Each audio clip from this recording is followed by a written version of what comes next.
Has India secretly supplied Vietnam with 6,000 pounds supersonic missiles?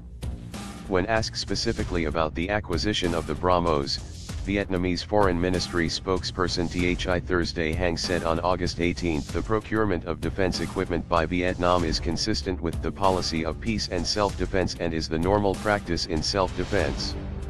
India's External Relations Ministry said reports of BrahMos cruise missiles reaching Hanoi were incorrect August 22. Whether the deal has been completed could have major strategic implications. First, the short-range ramjet supersonic cruise missile has a 600-kilometer range that puts some Chinese-owned features in the South China Sea in range.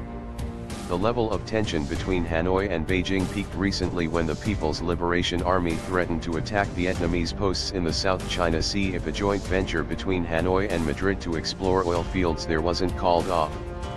Secondly, Beijing and New Delhi have only just ended a chilling military standoff at the Doklam Plateau that began in mid-June.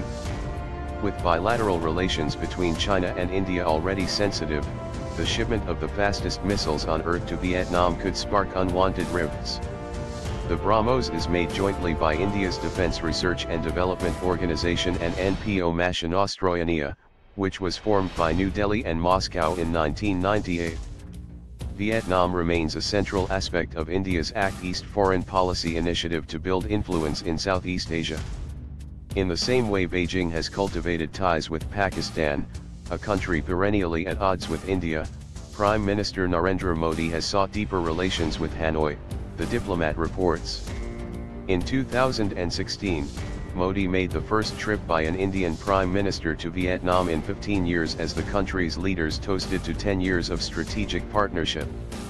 On August 10, U.S. Defense Secretary James Mattis announced that a U.S. aircraft carrier would drop anchor off Vietnam's coast in 2018 as Vietnam becomes a more important counterweight to Beijing. And just on Friday, the Wall Street Journal broke news that the Pentagon had finalized a schedule for the U.S. Navy to conduct Freedom of Navigation Operations, FONOPs, in the South China Sea to create a more consistent posture to counter China's maritime claims there. Beijing has routinely bashed FONOPs, though Washington views them as a way to highlight its excessive claims in the South China Sea.